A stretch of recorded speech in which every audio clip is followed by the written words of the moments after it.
Larissa, você fica aqui comigo, isso porque a gente conversa agora com a presidente nacional do PSOL, Paula Corradi.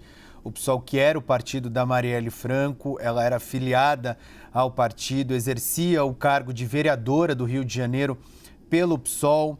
Eu queria que a senhora começasse a nossa entrevista, presidente, falando um pouquinho da avaliação da senhora com os desdobramentos desta investigação. A gente pode, neste domingo, de fato, segundo o relatório da Polícia Federal, indicar que a gente já sabe os mandantes desse crime, que é algo que o PSOL e a frente política que a Marielle participava lutavam tanto, né, nestes últimos 6 anos. Qual é a avaliação da senhora da conclusão dessas investigações? Boa tarde, presidente.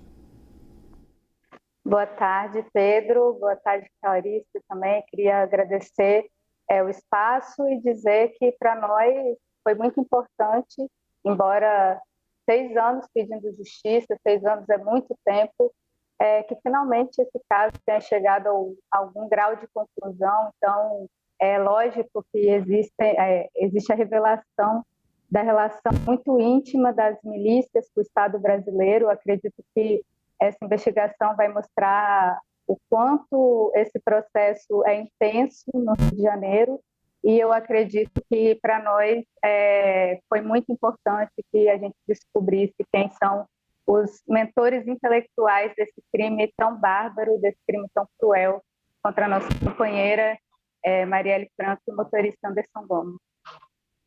Presidente, a gente teve a revelação neste domingo da participação do chefe da Polícia Civil do Rio de Janeiro na tentativa de obstruir essas investigações.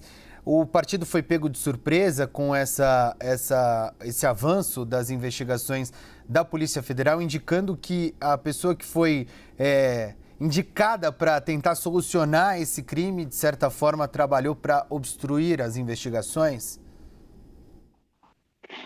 Muito nos surpreendeu também o fato dessa pessoa, o Rivaldo Barbosa, ter sido escolhido um dia antes do assassinato, no estado que estava sob intervenção federal do então Braga Neto, que era o interventor naquele momento, e que posteriormente foi ministro do Bolsonaro e posteriormente também compôs a chapa presidencial com ele. E acho que isso explica um pouco porque as investigações também durante o governo Bolsonaro praticamente não andaram. Clarice Oliveira.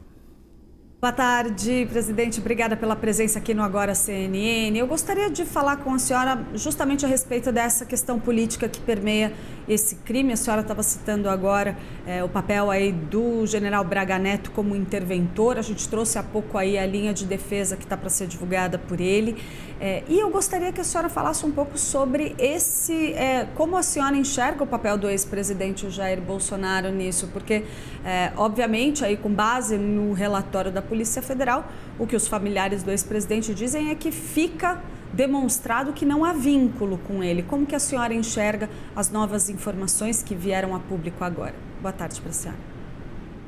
Boa tarde.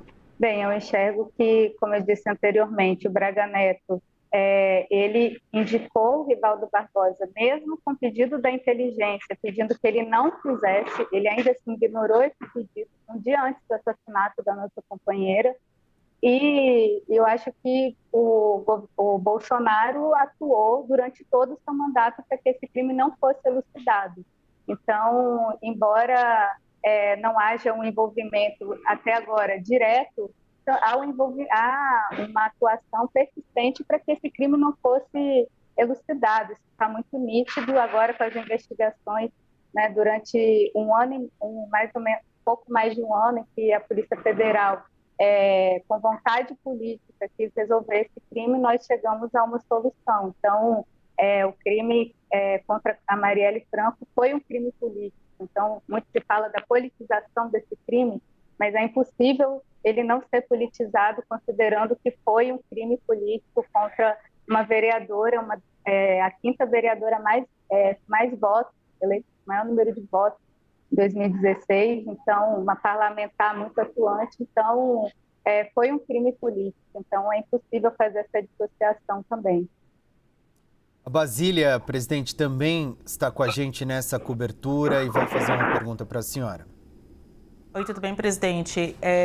A gente leu as manifestações do PSOL e também a decisão do ministro Moraes. E em determinados momentos ele fala que se infiltraram na bancada do PSOL. Em 2020, o PSOL já decidiu demitir, expulsar essas pessoas. Eu queria que a senhora voltasse a esse ponto, né? Porque a gente acaba falando de coisas antigas, porque o caso dura 6 anos, explicasse isso para a população, o que aconteceu então com estes infiltrados no PSOL e se também vocês adotaram medidas para até evitar que isso volte a acontecer, porque foi alguém que se infiltrou na bancada do PSOL, uma ou outras pessoas, e obteve muitas informações estas que contribuíram na morte de uma das parlamentares de vocês. O que o PSOL fez, além da expulsão destas pessoas citadas, apontadas, para tentar blindar os seus políticos,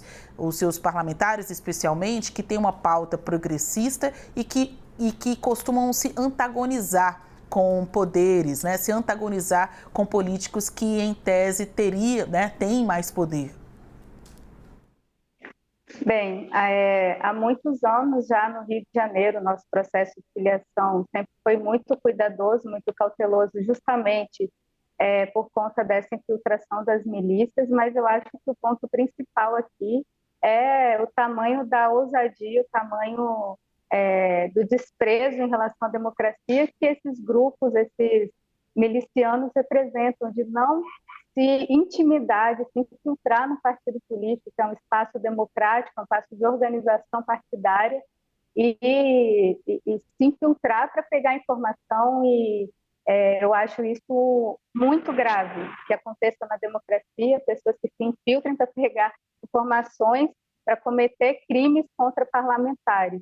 E, infelizmente, o PSOL é um partido em que muitas das nossas parlamentares sofrem ameaças por conta dessa cultura de ódio que tem tomado o Brasil nos últimos anos, mas eu acredito que o maior ponto aqui é que a milícia tem um total desprezo em relação à democracia e não tem o menor limite em relação a nada, a ponto de ousar se infiltrar numa organização partidária, que é algo muito que nossa democracia conquistou, foi uma conquista democrática, e agora se infiltra para pegar informações, né? Eu acho isso muito grave, ainda mais para cometer o crime que cometeu, esse crime bárbaro e covarde contra a Marielle. Presidente, queria que a senhora falasse um pouco da possibilidade levantada pela Polícia Federal de que o crime estava relacionado à atuação política da Marielle na Zona Oeste do Rio de Janeiro. Ela defendia, segundo as investigações, que fossem construídas moradias populares em áreas que eram dominadas pelas milícias. Eu queria saber se o PSOL, de certa forma, continuou com esse movimento, se era uma defesa da Marielle e os vereadores do Rio de Janeiro do PSOL abriram mão um pouco deste ponto defendido pela vereadora, ou se é algo que ainda é defendido pelo partido lá na cidade.